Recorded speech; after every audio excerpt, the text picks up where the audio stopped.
That's what's going to really bad after us tonight. Let's get bad out of it tonight. I believe there's only one person in attendance tonight too, so I'm starting now. Okay, I have everything live. So it's live streaming and recording. Mr. Goro, is it okay to start Public Works with you? Okay with you? Yep. Okay, I just have one thing. It's just the latest report from Three Rivers Wet Weather. And I thought it was important just to point out two things on there. They're talking about the fact that they're working on a transfer sewer agreement with Alcosan for all the communities that are going to be transferring the major trunk lines to Alcosan. So we haven't seen anything yet, but that is being worked out. And then they are updating the municipal consent orders. So I highlighted those two areas for you to take a look at. That's the latest from Three Rivers Wet Weather. And I don't have anything else to report other than to mention, you may have noticed Jim does have a report for both Borough Property and Public Works, but he's out working tonight on the streets. You'll just have to take a look at his report when you get to that. I have nothing else to report though. Thanks, Steve. Dave, you want to give your report? Sure, thank you. The first item I have, the plans and specs are complete for the MS4 detention pond project. If council authorizes, or when council authorizes, we can advertise for bids. If you want to do that in December, you can authorize that at your December meeting. I believe the local share is in next year's budget. Steve, is that going to, we have to wait on that, or? I'm not sure. 88,000. It's a $238,000 project. We have 150. We'll need 88. Did they tell you we have to authorize that in December? Because that guy that I talked with from PennDOT was very confusing as far as when. It doesn't have to be done until March of 2023, so it can be advertised anytime. But I'm just letting you know it's ready if you want to. I don't know what your sewer fund looks like. I would. Well, we could probably handle it, but I would put a note maybe for January, Dave, and bring it up again in January if you're okay with that, and then let council approve it in January, unless somebody has some objection. No, Dave, on that subject there, wouldn't it be better to advertise probably in the spring anyhow? I mean, these contractors are going to be beginning a retention pond right now in the winter anyhow. Well, they wouldn't be starting now, but anytime between now and May or June, I would say you'll get good prices. After that, contractor is usually busy for the year, and you get worse prices in summer, and especially late summer and fall. Completely understand. Line up jobs for spring now, so. Yeah, completely understand. So yeah, let's just move it to January and vote on it in January. But I don't see an issue with that. That's fine. There's no rush. It's like I said, it doesn't have to be done until March of 2023, so we have plenty of time. Perfect. Second item. PennDOT is going to be replacing 3 culverts under Ardmore Boulevard. We've already been told about that. Next year, originally scheduled for this year, was pushed back. So one location, our existing sanitary sewer is at an elevation that would interfere with the new culvert. PennDOT's project is a design build. Therefore, we felt it best that their contractor include the sewer relocation work in their design build, since it would simplify the design and working schedules. It seems to make more sense if they're design building to do our part of it too, rather than try to work out schedules and bidding separately than that. So the borough would be responsible for 25% of the cost of sewer work.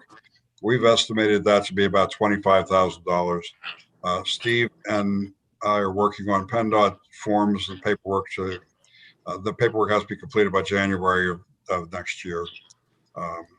To arrange for PennDOT to do that. This is just informational. Was there any questions on that? I think it got reported on back in the meeting in November too, didn't it? I believe that you also, no, maybe not. I don't remember. I thought we reported on that before, but no, we did. That was under the general report. So yeah, it was reported on before. Yeah. All right. Yeah. Any questions on that? Okay, we'll keep you up to date as things progress on that. And the final thing I have, which is just added today, the contractor completed the stop bars and line painting for the paving project this year. Public Works made some changes that will result in a decrease in the total contract price. They deleted the saw cutting and sealing of cracks or joints, on Avenue B, and added line striping on Woodside, Fairfax, Cherry Valley, and Lenox. Some of it being stop bars, some of it being yellow lines.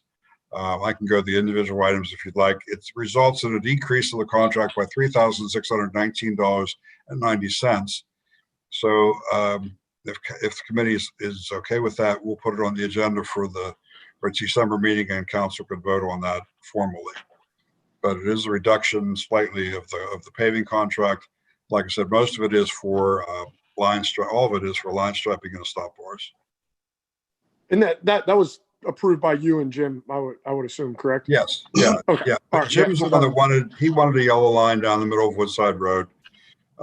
He wanted a white line on part of Fairfax, just for traffic, and then stop bars at the stop signs, especially on Lenox.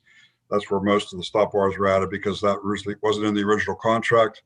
That was added when the gas company only paved half the street. So we didn't have any stop bars included in that. Any questions on that? That's all I have. All right. Thank you, Dave. I'll run through Jimmy's list real quick. It just looks like street sweeping, leaf pickup, sewer work, change various signs throughout the borough. Several crew will be using vacation throughout the month. Obviously, end of the year, and all work depends on weather. I'm going to talk to Jimmy. I know that I've had a few emails and phone calls in the recent weeks with the leaves. Obviously, the snow today is going to put a damper on the leaf pickup. But I know that there's a few people on streets on Cascade, and I had a few people from Atlantic as well reach out to me in regards to getting those leaves up. I know Cascade's going through the sewer work or the water line replacement work.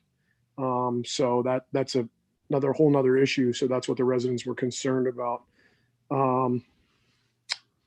And do we have a Donnell update? Was that, Dave, were you working on that with getting a hold of Corky Cost or anyone, or was that on Steve's list? No, I wasn't contacting Corky.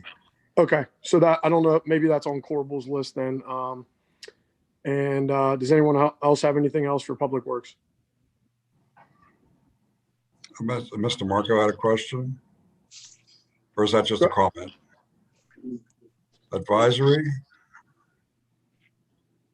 You can put all the lines you want. People drive down the middle of the road regardless. I mean, Okay. Oh, okay. Okay. just, I'm sorry, I shouldn't put things. I just was curious what you meant. Okay. I think that's all, Steve. That concludes my report. Okay, thank you, Mr. Gorel. I just need to about 15, 20 seconds to switch to, I guess, go to borough property. It really isn't much of anything on there anyway. Just give me a few seconds.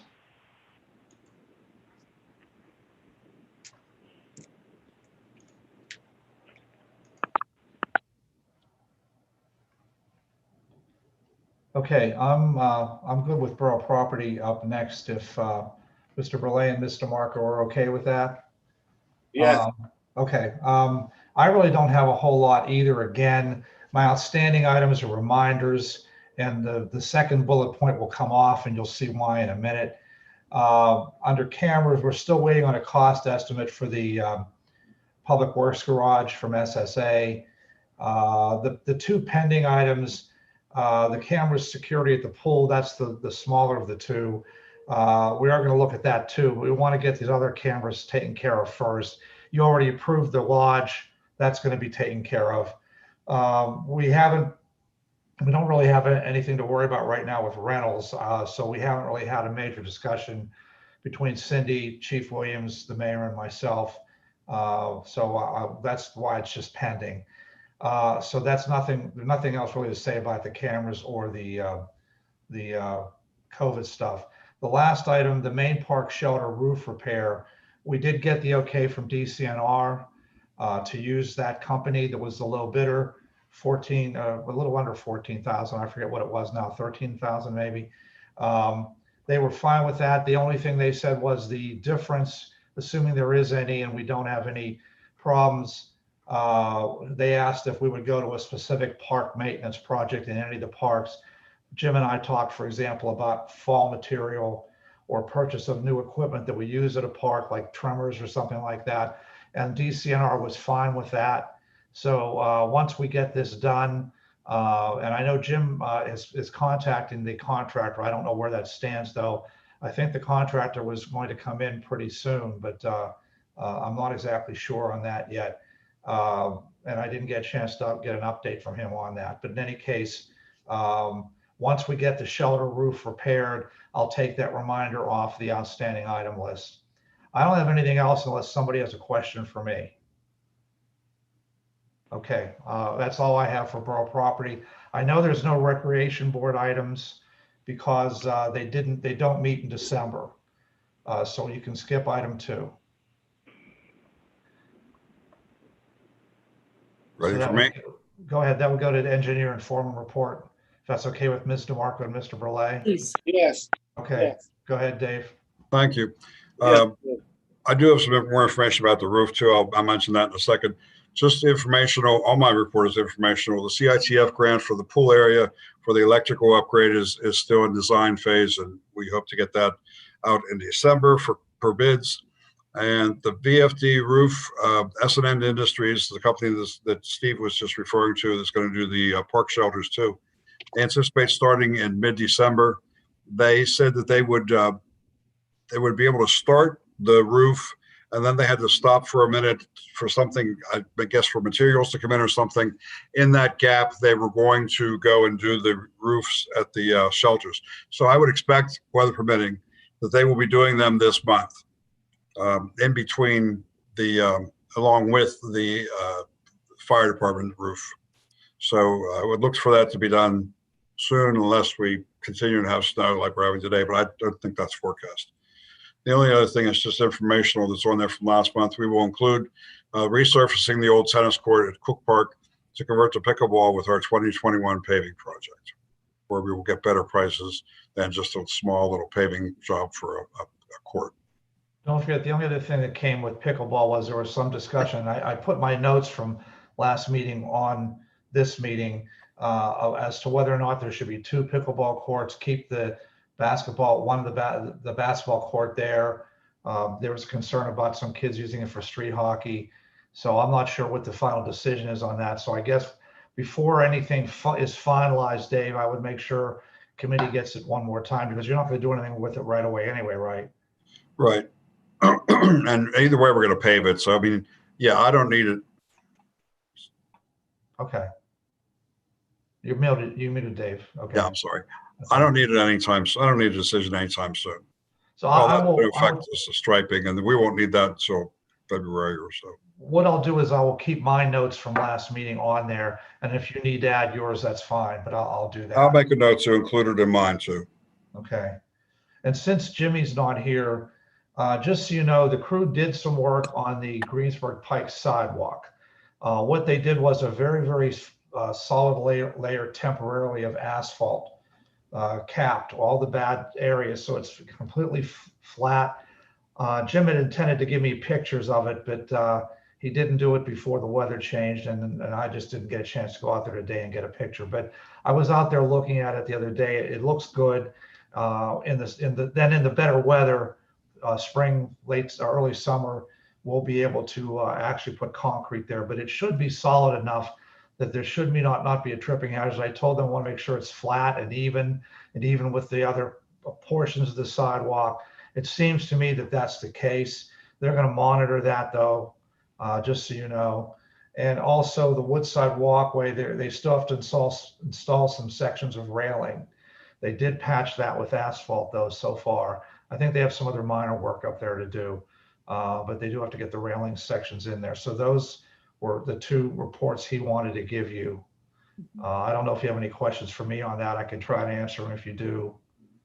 I just want to add a note that we did have the WalkWorks grant in hand, and we'll be reviewing all of these sidewalks and trail access as part of that project. So That was going to include Denell, if I'm not mistaken, wasn't it? I think so. Yeah, As- I think, Yeah, it's a connective road, right? yeah, Mr. Gold raised that issue. I think one of the other things besides Mr. Corbel looking into that also was that they were going to take a look at the Denell access too, if I'm not mistaken. I think they were looking at a number of places where connectivity between neighborhoods and parks could be added or enhanced so that it makes entry into the park trails possible without having people have to drive and park.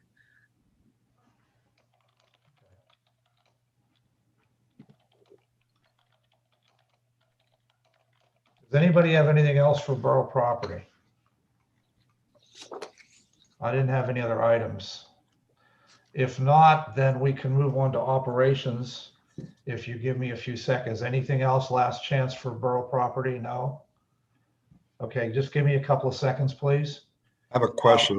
Am I supposed to stay on for public safety, or are they just going to, or is that going to be a count? No, they asked me to put it on Sylvan Way on public safety, yes. Okay, I so I did. should stay Yeah, on. I think you will probably be there pretty quick too, Dave, so. Okay, that's fine. Okay, hold on a second. Then we're gonna go to ops next, though.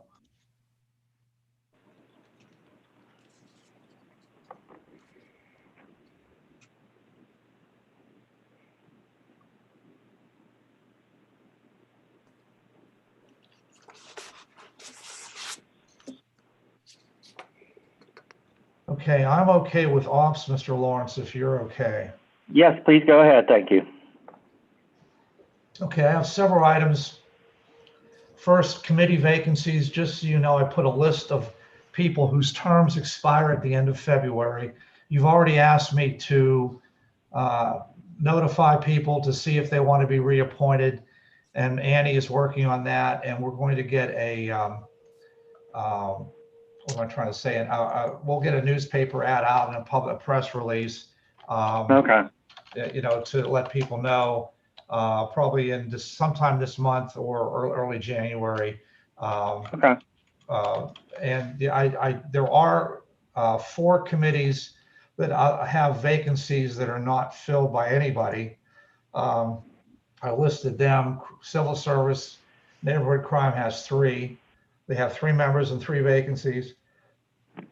Tree and Shrub has 1, and zoning hearing, just we heard today, Ms. Powderly asked to resign as an alternate. We do have the 3 regular members. 1 is up, Vivian is up. I'm not sure whether we haven't got any replies back as to whether anybody wants to reapply yet, so I don't know. But Vivian's a regular member. Kay was an alternate. There are 2 other alternates on zoning hearing board and 2 other regular members. So that's what's open right now. Does anybody have any questions about that? I'm just informing you because down the road you'll see those names listed and you'll see those vacancies listed. I just want to make sure you're aware. That's fine. Thank you. No questions. All right. I'm not going to go into a lot of detail on the draft meeting calendar. I will just pop it up on my screen here for a minute because I do want to say one thing about it. First, there's only actually 2 things I want to make a point of. One of them you're probably not going to like, but anyway, usually February, March, and May are 3 months when there are conflicts because of conferences. As far as I know, every conference is going to be virtual this year. I know that in May, my manager's conference is going to be virtual. So instead of going to the 4th week, I moved it back to the 3rd week for the business meeting. In February and March, I know those 2 are going to be virtual. I just don't know dates yet. That's why I have the 2 17ths circled with a dotted red line. I think, though, even if they're virtual, you could probably move the regular meeting back to the 3rd Wednesday in February and March if you want.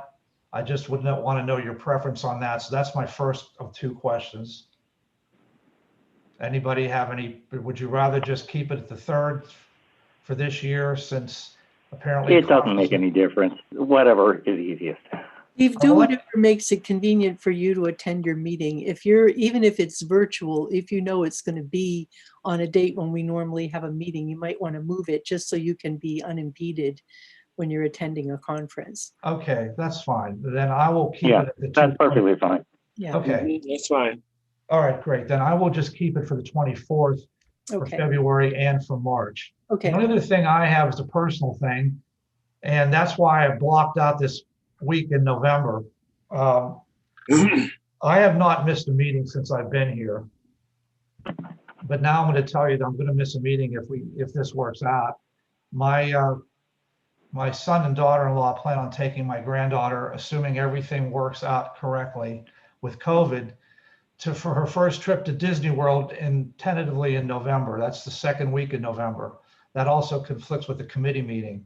And I don't know how to tell you this, but I plan on going. We can get through a committee meeting without you. I would hope so, but I just wanted to point that out. Now, I'm not sure yet what the exact date will be, of course, because that's going to be dependent on COVID. But this will be her first trip. As you know, she is disabled. Yeah.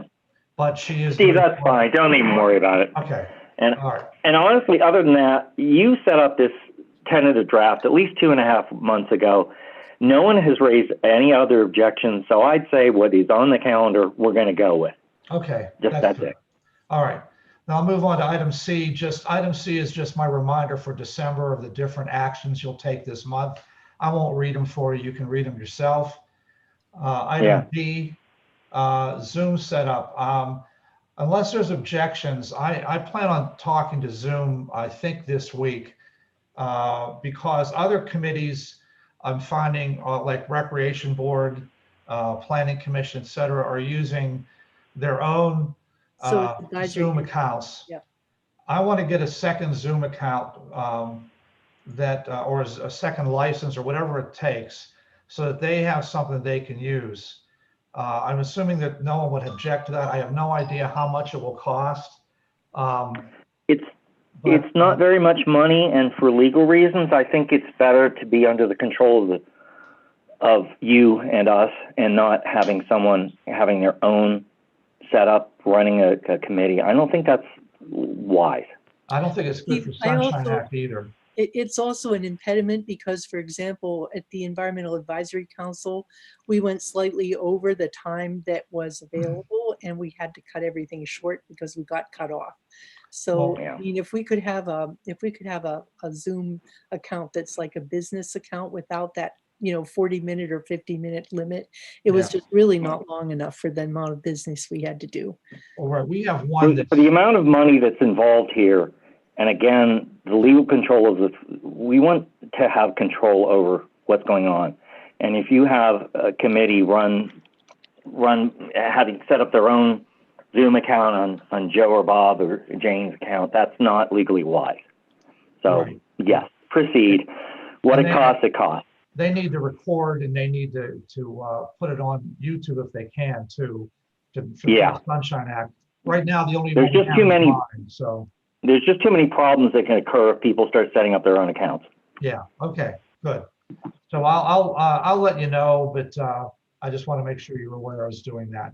Item E, that building code zoning procedure and policy that I gave you back in September or October. I gave it to you in an email. If anybody's missing it, let me know. We wanted building inspection underwriters to review. The reason why I did that was because we added some patrol hours there for their 2 people, and that costs us more money. And I want to make sure also that they're willing to allow that time because, as you know, building inspection underwriters shares their people with other communities as well. So I need to make sure they had time. They didn't have any objection to that policy. So because it is a council policy and it was based on an old council policy, I'll have it on the December meeting for a vote. If anybody needs another copy of it, just email me and I will send it out, but I did send it to you. Centered around how the Shell petrochemical plant north of Pittsburgh in Beaver County, Pennsylvania, will create socio-political divides and human rights violations, while also permanently damaging environmental and human health. This discussion warns that if the installing of the My cat walked on my keyboard and turned on my audio. I'm so sorry. Oh, that's okay. I thought I did something wrong. I was worried. No, it was my kitty walked on my keyboard and turned on my whatever music thing is. Okay. Anyway. All right. Okay, so that will be on for a vote. And then just an FYI, I told you in January, and you had asked me in January to have some information about alternatives for citizen engagement. I've already talked briefly with Savvy Citizen. I did talk to them again. I've talked with CityBot, and both of them offer text-based stuff that would be sent to a cell phone. They also offer other things too. The third company I want to talk with actually is SwiftReach, the one we're using right now, because they have other alternatives. So I haven't had a chance to get a hold of them yet. I've talked with the chief about this, though, and he is aware of it as well. So we are doing something with it. I just want to let you know. And I will have that on there for January. Just don't know how much information I'll have by that time. I did get sort of a tentative proposal from CityBot, though. Savvy Citizen has to update theirs. Thank you. You're welcome.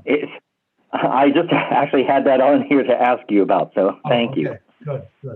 The last item is cable TV agreements.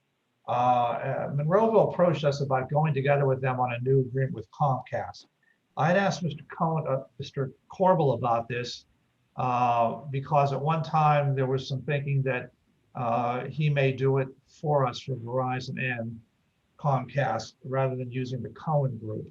But Monroeville is going to use Cohen, and they were asking us if we'd want to join with them and split it. I don't have any details on that yet, but I asked Mr. Corbel, and he said actually, in his opinion, if it's okay with council, he'd prefer that we use somebody else right now because I guess they're kind of swamped. But you might want to ask him about that. And Kyle, that's up to you. But I just want to let you know, Monroeville would like to know soon whether we're willing to go in with them on getting a new agreement. And I know both Verizon and Comcast are pretty close to being up. So just want to make you aware of that. If you want, I can ask, I can put this on committee of the whole again if you want to raise it with Mr. Corbel and get his advice. It's up to you.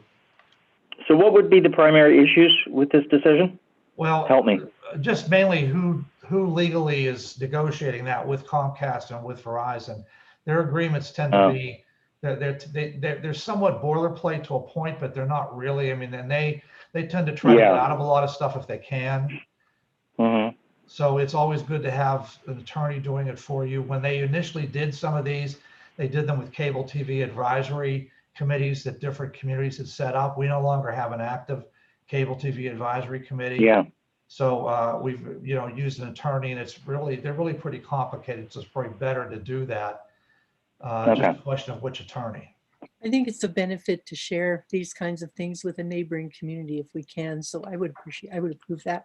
If we need to talk to Mr. Corbel, we can put it on Cal, but I think I'm okay with it. Well, in the meantime, I will talk with Monroeville's manager, Tim Little, and just get some particulars from him, but tell him that you folks seem to be interested. Okay. Correct? Okay. That's all I have if nobody has any questions for me. Okay, I'm done. Anything regarding the, Patty, did you want to do a summary of any?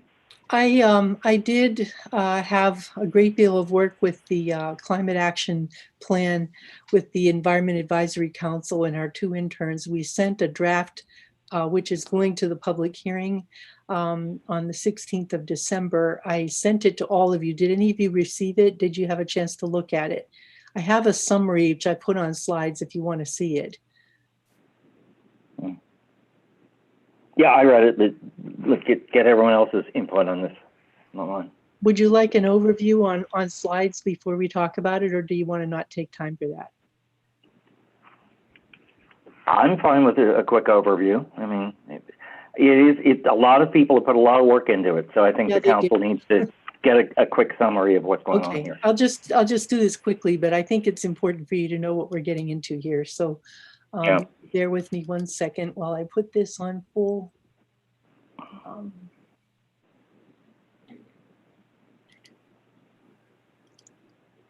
Okay, can you see that? Okay, so we did a draft. This is an overview for what will be presented at the public hearing. We did the situation in the context of the international, the national, and the state climate assessments, so that we put this whole thing in the context of the overall situation. And the summary of all of those is in the introduction of the plan. And we dedicated it, really inspired by our students. This is the Woodland Hills Climate Action Team. And I dedicated the report to these kids. We worked from the comprehensive plan, starting with the vision statement that we had adopted for the climate, for the comprehensive plan, especially the being a center of innovation and being a resilient future. And we drew out a planning process because we are under an ICLEI DCNR grant, which gave us access to modeling tools and data collection services from a set of interns that were able to meet with us for this last year and a half. We have done the emissions inventory and the forecast. We have set the criteria. We have now developed a local action plan, which is headed into implementation. All of this will require council action on an annual basis, probably in the budget process. The significant vulnerabilities that are relevant to us in terms of climate situations where we are, as opposed to coastlines or the middle of the country, we're going to be expecting drought and warmer than normal weather, and also more frequent and severe storms, both summer and winter. And our biggest vulnerability is this landslide prone area. This was developed by our engineer, Glenn Engineering developed this map for us. It's also in our MS4 plan. So this is our biggest concern, is the landslides and flooding from storm surges. So we took the goals that had been developed in the comprehensive plan, and we lifted out the ones that are relevant to climate action, the resilience, a net zero energy borough building and tree city, moving on recycling, contingency plans for stormwater and infrastructure, and a walkable neighborhoods and trail access policy. These are the chief things that were in the comp plan that we felt needed to be taken into account, as well as our business development goals, especially those related to parking and a street facade, and creating destinations so that it's possible for people to live, work, and play in the same area. And we elevated also the concerns about infrastructure and building and zoning goals, especially pedestrian access and preserving open space and park areas. And we also then reflected on our climate resolution that was adopted in April 18, 2018. That is in the front of the report as kind of the frontispiece. I put the full text of it there. I only lifted out the major part of the resolution here just to show you that we use this as guidance in our plan development. And we looked at all the sectors: commercial, residential, waste materials, transportation, water and wastewater, as well as storm management as the vulnerabilities. And we look at the maintaining the character of our tree city as areas and sectors of concern. So we broke out the actual base year data for 2017. Some of the data was 2016 because the utilities didn't have it for the full year for 2017 yet. And the biggest sector we have is the residential sector, which is 66% of our carbon emissions. And then 15% for the commercial sector, 13% for transportation, 5% for solid waste. This is mostly from transportation of the trucks that collect and remove the garbage. And then only 1% for water and wastewater. And this is the emissions caused by the sewer treatment and water treatment and the distribution and pumping of those services. So we did forecast to get to net zero by 2050, which was the goal established by council, that we would look at operations and strive for zero emissions from the entire community by 2050 as a goal. This led to an average of 3% reduction from the base year every year over the 30-year period. And we set short-term goals for 2025, a 10-year goal for 2030, and then the 30-year goal for 2050. This is a rather rough model because we didn't have an econometric model that would allow us to do a cost assessment or assign individual actions to individual reductions. But if you look at them in steps, this is our 5-year milestones, and you can see the reductions are not really great. We're relying mostly on information outreach, moving people from awareness to action, focusing on low cost and no cost measures that are widely adopted, and promoting carbon offsets in electricity purchases. The specific short-term actions that we recommended, and these are just the highlights. There are many more in the full report, but these are the ones that are a little bit at top of list. And you can see these here. Choosing an electric provider for 100%. We'll be doing this hopefully by vote of council in January, when we get to vote on whether we take 100% renewable option for our purchased electricity. And then suggesting to people to do the weatherization steps. These are mostly for buildings in commercial and residential space. This will be, the transportation options will be a good part of our walkworks action plan, which we will have ready to work on by August of next year. And we'll be cooperating on waste reduction, single-use plastic reduction, and enhancing our recycling options. And these are just practical emissions controls. So the short-term policies that we'll have to look at is to advocate for state and federal grant support and tax incentives, especially for the more expensive efficiency improvements. We fully expect that we're going to need some financial incentives in order to make a lot of this work. So a lot is going to depend on what happens at the state and federal policy level to enable local actions.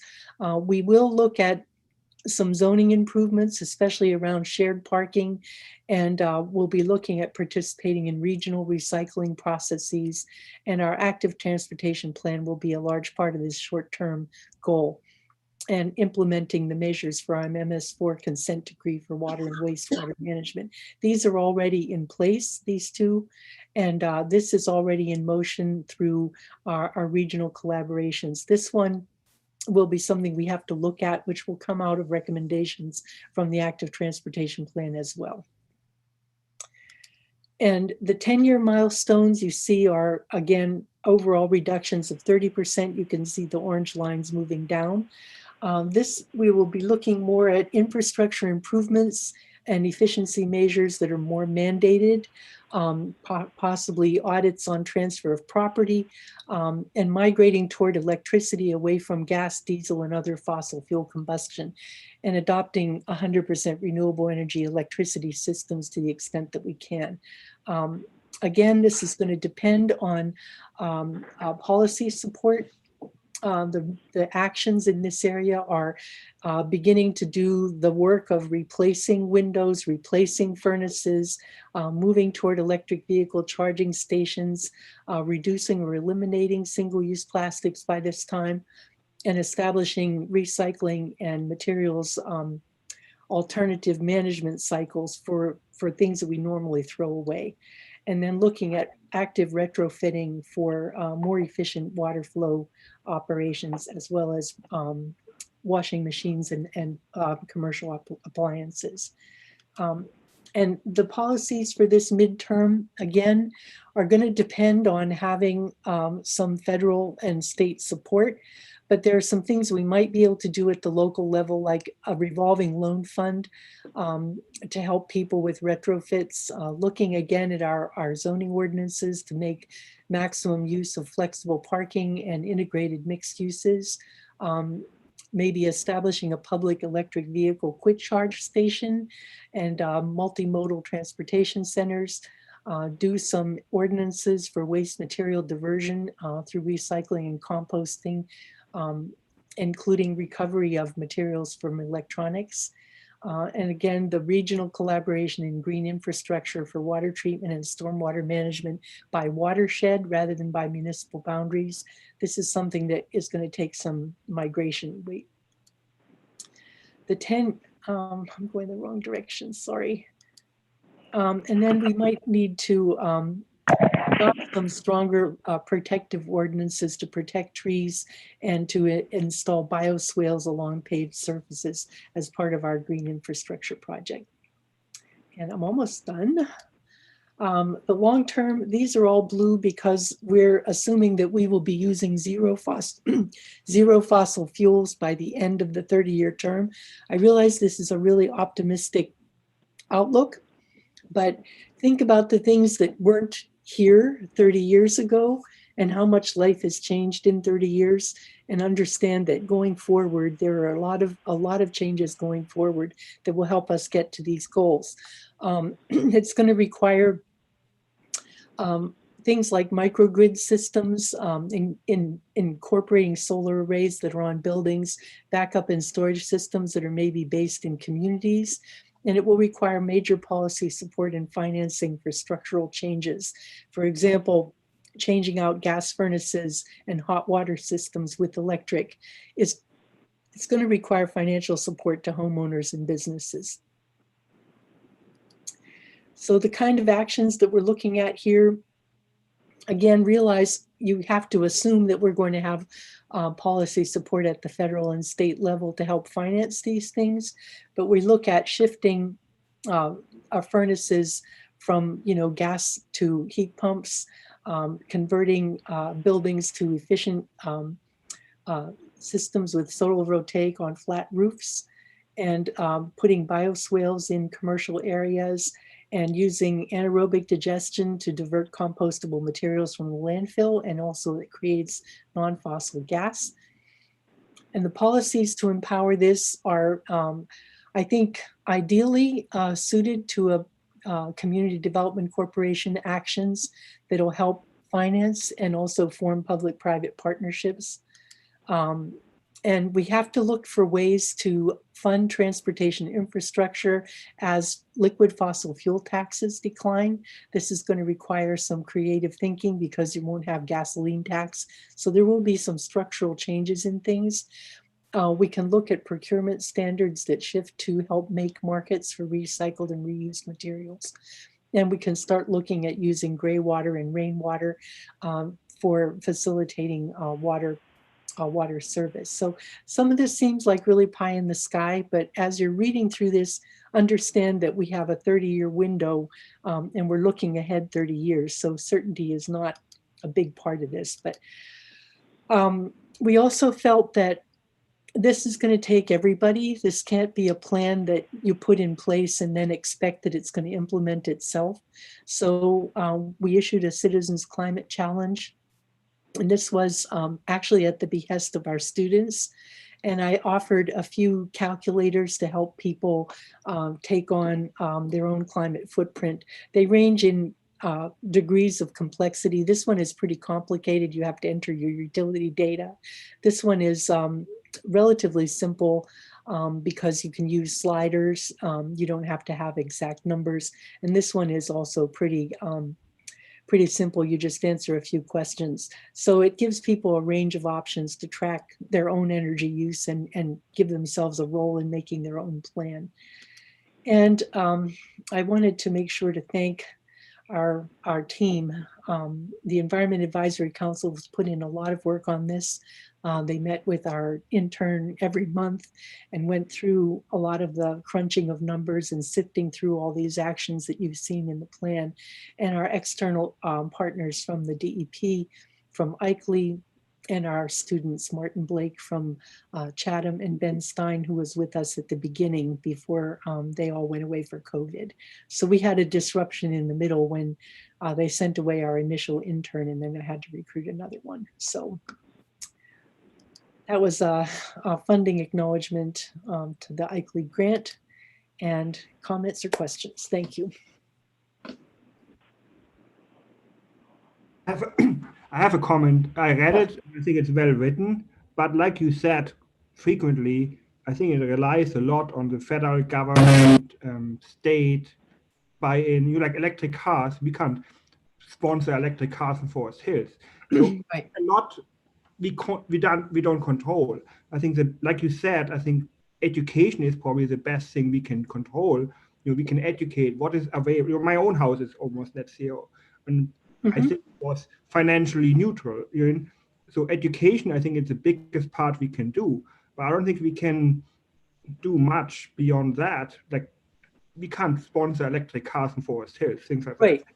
No, I understand. Like you said, and I wish we can maybe get buy-in from the county to do the same thing for, like, work the way up, and then hopefully Biden will work the way down. But I can tell you that the Congress of Neighboring Communities Connect is doing a climate action plan for the region, working with the city of Pittsburgh.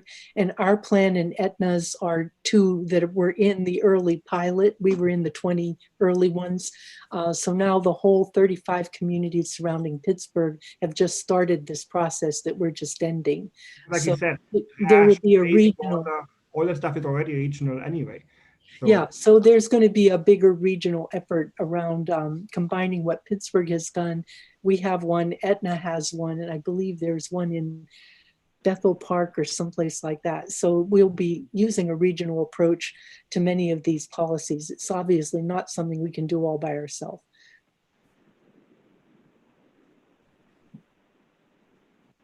Anybody else have any thoughts, input? Okay, I would encourage everyone to take some time and go through the document. I know you just got a final draft this afternoon, I believe, Pat, you sent out. I'd encourage everyone to look through it and send feedback back to us. And it will be, is it okay to put this up for hearing on the 16th? We have to hold a public hearing to adopt it. And yeah, that's fine. We have to do it before the end of the year for our grant. So I would appreciate a chance to do that. Okay, that's fine. I can tell you the frustrations that I have, first of all, are the input from the business community was really hard to get. We did a postcard mailing, and we also mailed a survey with a return envelope stamped, and we got very few back. And those that we did get back, almost half were saying this is a waste of taxpayers' money, that there's nothing we can do about it on the local level, and so on and so forth. So I really wish we had better ways to connect with the business people. And I'll be working with my 2 interns this spring semester on doing some better outreach to the business community on this, even if we have to do it one-on-one. The only thing I'll throw in there, and you and I talked about this yesterday, is particularly in a community where we have primarily small entrepreneurs, right or wrong, terms like climate action plan and resilience and anything that smacks of Green New Deal probably turns people off before they even have an idea what we're talking about. So, and I loathe to use the term, but part of this is a marketing issue, and convincing people that they get a benefit from this. This isn't just some,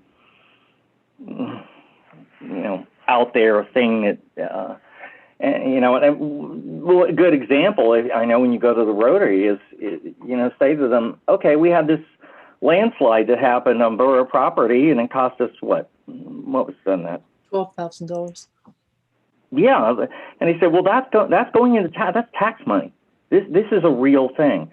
And those are the sort of things I think you could get a little more attention with, and also market it more as a, hey, if you start looking at this is a way to save you money, not just, and I hate to be crass about it, but that's the way small business owners look at stuff like that. Right or wrong, it's the way it is. The biggest problem that I had with this was that we didn't really have any way to do an economic impact assessment. The plan that was done for Pittsburgh used the fourth estate or something like that. They had a big consulting firm do theirs, and they had a production cost simulator model that was able to do economic impact assessments for the actions. We don't have anything like that. No, we don't. But the simple thing like, okay, this has how much tax money went into fixing a landslide. This is how much money is going in your sewer bill because of excess storm XYZ. And all of a sudden it gets a little bit real to them. And then it's just a way of approaching it. It's just a suggestion. We can look for some data like that when we're putting it out, maybe next couple of weeks. Yeah, because those are the things that kind of wake people up. Yeah. So it's just an idea, just throwing it out there to help. Okay, thank you. Well, thanks for the time and putting everything together. And I also encourage everyone in council to really spend time and look through that document. It's quite impressive. Okay, thank you. Anything else on ops and policies? Steve? I'm good. I don't have anything else. Okay, I think we're done then. Thank you. Okay, again, give me about 15 seconds and we'll move to public safety.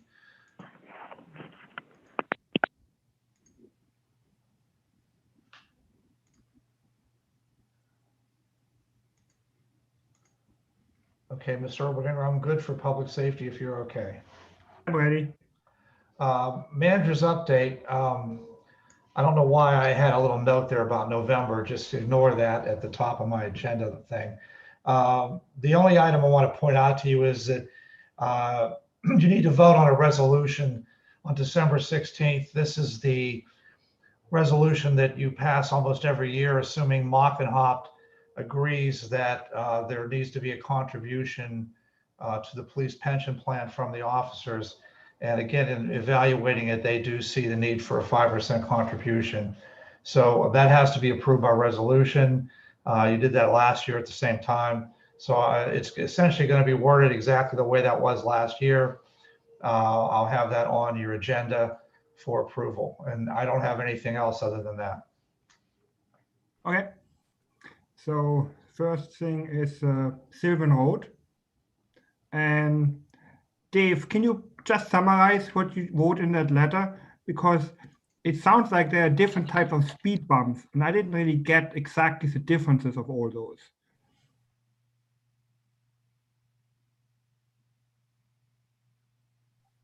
Is Dave here still?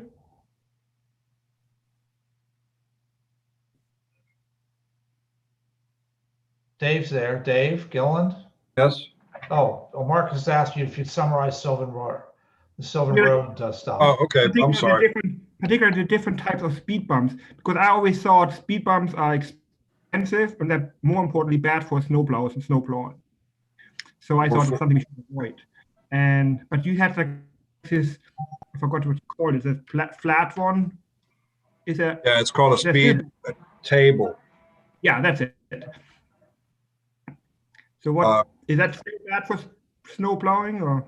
It shouldn't hurt any. The snow, it'll take Public Works will have to observe the signs and get used to the hump being there, and it will. Obviously, you can't plow a street as easily with a hump in it as you could if you went straight through. But it is a more gradual.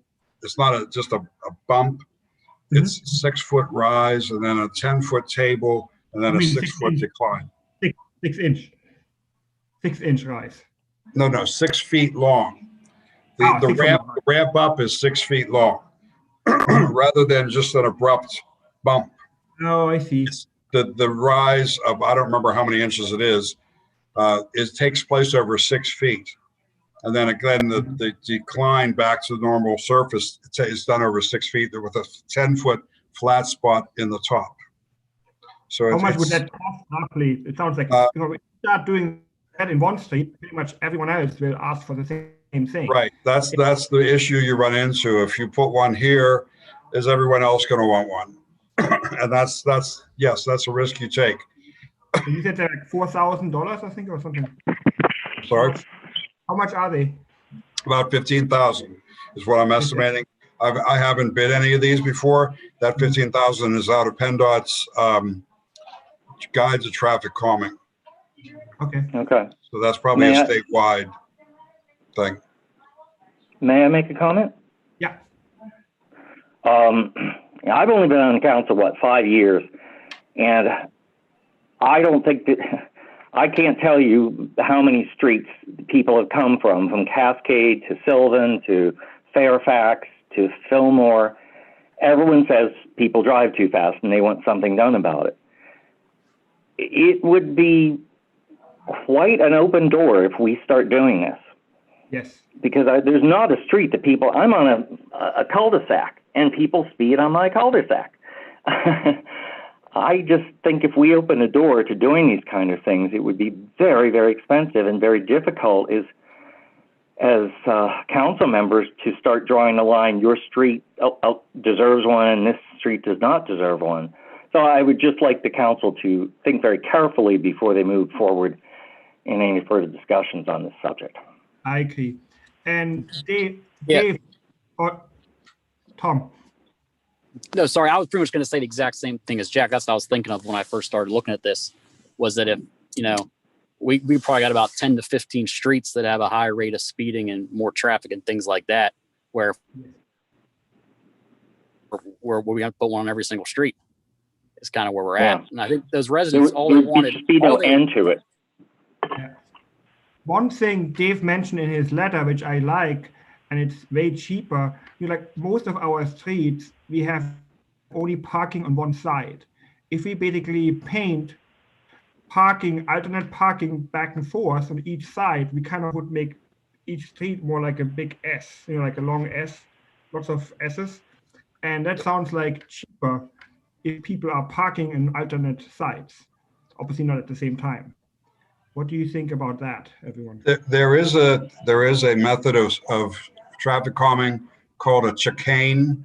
I think that's how you pronounce it, where you create an S pattern through the street to make it like a slalom, so to speak.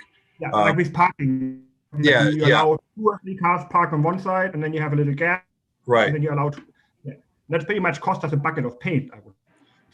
Yeah, and that is a cheap solution. And if people park on the street, that might work. I don't know how many. I was there during the daytime when I did my traffic counts. I don't know how many people park on the streets. Sylvan Road, Yeah, they don't park on the street at all. They all have driveways. And Yeah, I was going to say the bulk of. that would work there. Yeah, I mean, there was even discussion about excess parking on Bevington, and I checked that out several times. I found maybe 1 or 2 cars parked on Bevington at any particular point. So it may be an interesting subject, but I'm not sure it's relevant to our borough's situation. So again, just throwing that out there. All right. Yeah, I think too, one last thing is when the resident brought this up, all they wanted was the speed limit lowered to 15, like every other street in the area. And that's really all they wanted. So, I mean, if after this traffic study, if we can lower that speed limit to 15, that's what they asked for. And that's what we'd be doing. But isn't that according to the traffic study, we can't, I guess it's not enforceable. Is it correct, Dave? Are there other streets in that area that are 15? I thought that's what we figured out, that almost every single one was up here, Dave. I could be wrong. I thought that's what the residents said. I wasn't aware of that. Was that done by ordinance or a traffic study? Because the traffic is, you're right. It's not enforceable. If it wasn't done by a traffic study, you could post it and try and see if people abide by it. If anybody takes it to court and really knows the law, they may win. But if you wanted to try it, you certainly could. I mean, it's a cheaper solution. According to PennDOT's regulations, you have to have something special in the neighborhood to lower it to 15, such as a school. Yeah. I mean, and the reality is at 2:15 on a Thursday afternoon, whether it's posted at 15 or 25, that's not going to have any bearing on how someone drives on that street. What about installing those little things that say children at play, slow down, with caution signs? Some private people do it anyway. Can I jump in here for a minute, please? First of all, do we have Chief, do we have a traffic count from over there? We do not. Our equipment it needs to be replaced. That's one of the reasons why that was on capital for this year. And I was going to ask about that tonight, if we could make the purchase to get a new traffic counter with a speed device. Okay, generally speaking, anytime we looked at this kind of stuff, we did a traffic count first. The street is 1/10 of a mile in length or less. It's not a throughway. I would simply put up a 15-mile-an-hour speed limit sign. I agree. And then if you catch somebody speeding, they're not going to be going. It's you know, to pull them over. Generally speaking, you have to be 10 miles an hour over the speed limit anyway, so they're going to be going close to 30 mile an hour. And then if we have a traffic count, I don't even know how many cars are going to be going through there.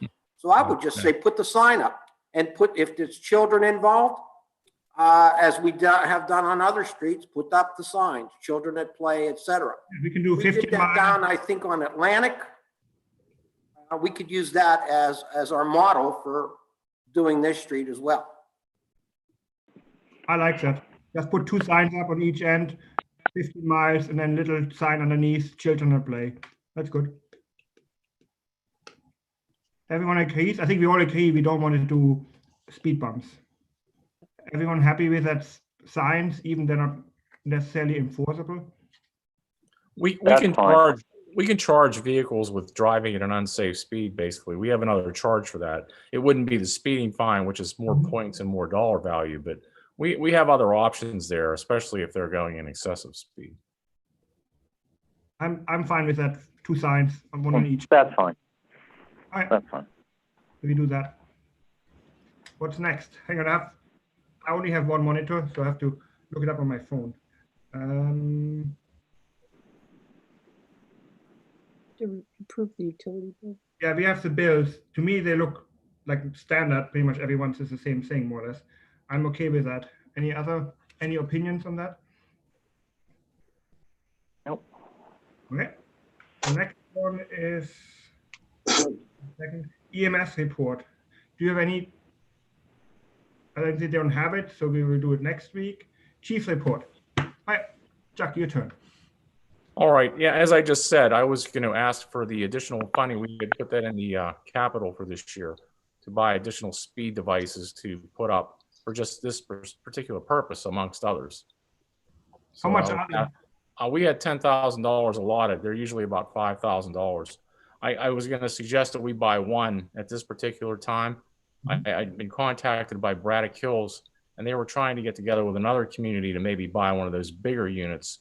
Our bigger unit that we used to put on the Ardmore has also basically died, and I don't think we're going to be able to put the money in it. The technology in that particular equipment is probably 15, maybe 20 years old. So we may want to consider going in with them to buy one of those bigger units that we could put on the Ardmore, per se, like medial situation where we would put it out there.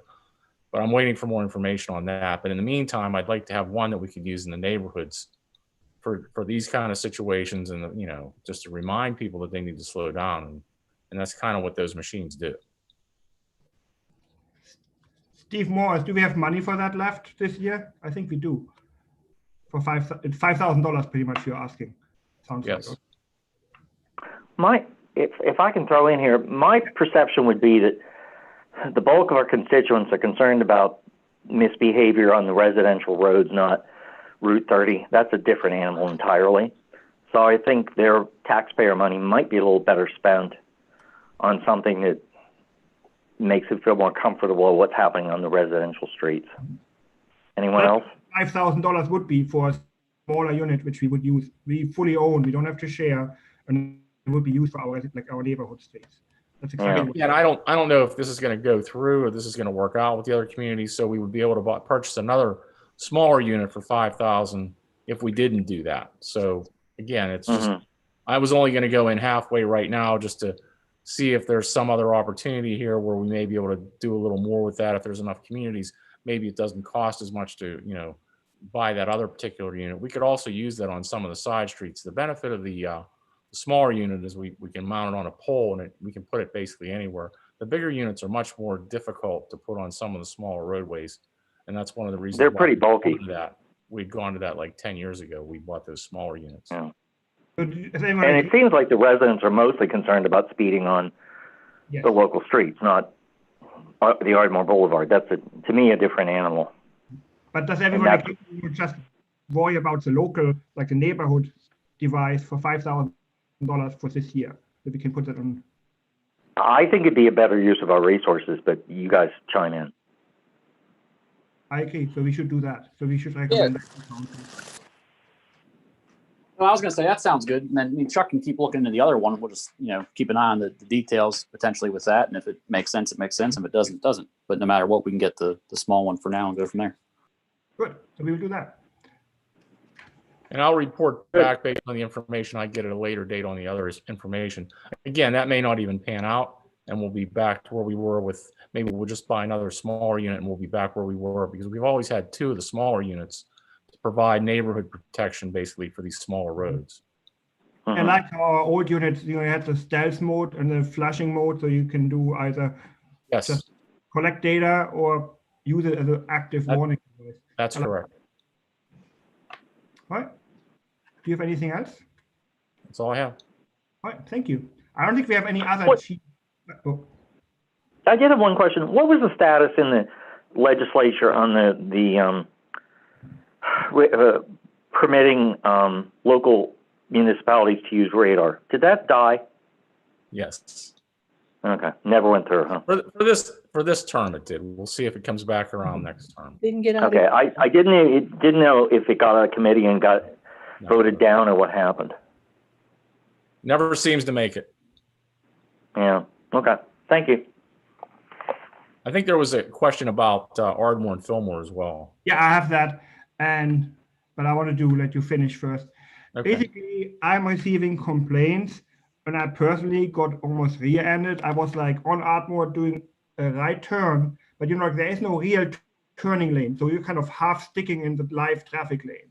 And someone was illegally exiting Dunkin' Donuts in the entrance, so the car wanted to get in, and the car was going out illegally, and then everything backed up. So I had to pretty much full stop on Ardmore, and someone was like angrily honking at me and like really mad at me. But there's no real turning lane, and I realized there is no space to create a real turning lane. So the whole intersection is a mess, as we know. And I wonder, I don't want to do any decisions today, but I just want to put back on research. Can we do a one-way sign at Dunkin' if Dunkin' would allow us to do it? Because it's a mess. And I mean, the whole intersection is a mess to begin with. Should we, on Fillmore, should we disallow people doing a left turn on Ardmore during rush hour, for example? Because I think it's not safe to do a left turn. People should use Koch and Marion. That kind of thing. I just want to do more research on what we can do and what we can't do. I think that intersection is not really good. I think you'd have to invite the state into this situation, because they're the ones who decide what signs go up on Ardmore. They're the ones who decide if there's any changes in, speed limits. And, again, you want to speed limit. Want to take it a step further, traffic lights or restrictions on turns. That would be something you'd have to involve the state in. Even if you want to do a proper turning lane, we would have to have the state involved too, because there's no space. I don't know how you can do it. Like on Marion, you have the kind of same situation. You have like a half turning lane, but there at least is a light, so no one is really worried about it. And there's no backup. But there is no, it looks like a turning lane, but there's not space for a turning lane. And when you are like, have to wait, people are mad at you. So yeah, I would definitely like to do more research. From the state is probably a good idea. How do we do that? Do you have Dave involved, or how do we get that going? The research part of it. I think Dave would have to be involved, and you have to reach out. And I think we've done that in the past where they've asked for assistance from the state to see what they'd be willing to do as far as helping us out with a roadway situation that actually belongs to them. Because I just want to interject that I've not been on council long enough, but I thought we had already addressed this with the state and found we didn't have there was not a solution that we felt was any better than what we've got now. I could be wrong. I'm just throwing that out there, but I believe we have kind of gone down this road already and didn't find that any solutions were appropriate for us. But again, I could be wrong. Yeah, I was gonna say we definitely did. I know we've had a lot of lengthy discussions about it. Maybe most recently, maybe 2 years ago now, we kind of got off for a while because, like you said, I think someone did talk to the state.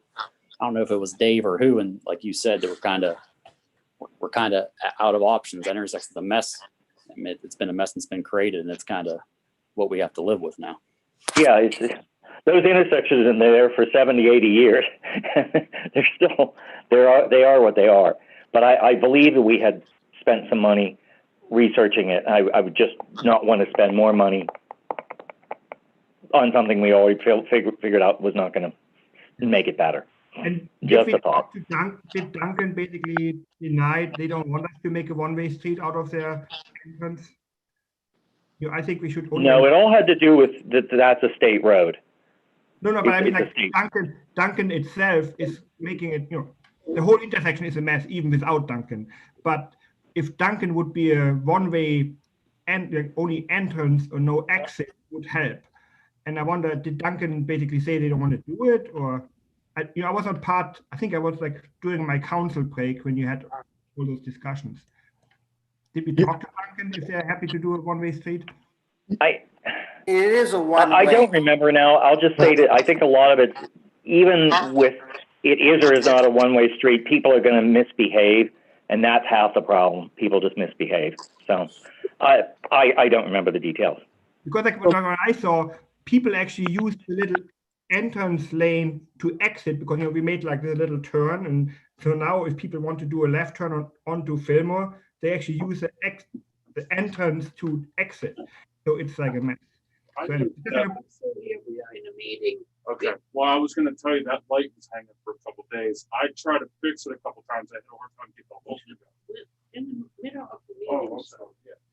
Who's talking? All right, so like I just want to do some more research. If we did some research already, we should try to dig it out just to put it on the radar. That's all I had. Yeah, I think, Marcus, I think you hit the nail on the head. Unfortunately, I mean, with me living so close to this intersection, I use this street frequently to turn off of Ardmore. And more times than not, I've not only almost hit people, I've almost been hit. People are going out the entrance or out the entrance. So they're exiting Duncan through the entrance. So there's vehicles that are stacking up, trying to turn into Duncan on Fillmore, and they can't because there's someone exiting the entrance. And that exactly happened to me. That's why someone was like almost rear-ending me because I was. Yeah, I mean, this is just becoming a super dangerous situation. So the delineators may have worked or deterred people and made people turn right.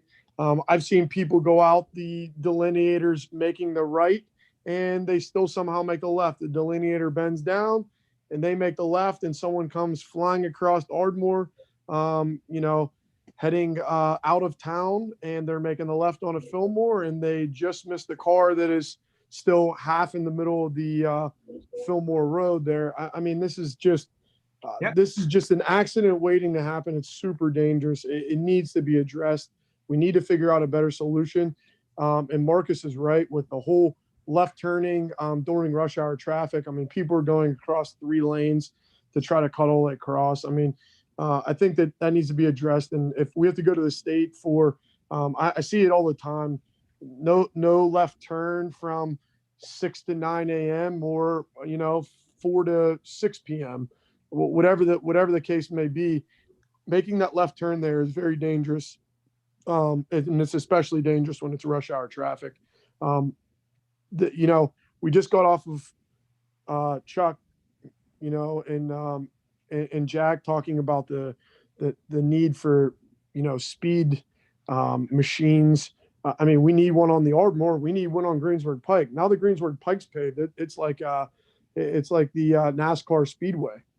I mean, the vehicles that fly up there and the vehicles that fly on the Ardmore, I think because traffic's down a little bit now, so people are weaving in and out of other vehicles. I mean, just that whole intersection there is just bad. And the Duncan situation with people entering and exiting the wrong ways onto Fillmore is not helping the situation at all. And it's actually scary to know that I turn up that street 4 to 5 times, 6 times a day because I hope, God forbid, I do not get hit. But I mean, there's been so many close calls that, I mean, I've driven over the trees to get into Duncan's parking lot, so my back end didn't get taken off by an 18-wheeler. And I've said that once before in a meeting. Well, it just happened again in the last 2 weeks. So This is, this is getting to be an ongoing issue. And it needs to be addressed. So yeah, I agree with you. So Steve Morse, can we just research all the stuff what we did in the past and compile it? I know Dave. I think the suggestion to use Dave Gillen makes a lot of sense. He's an expert. He knows about traffic, and also he knows what we did in the past. He knows what we did in the past, huh?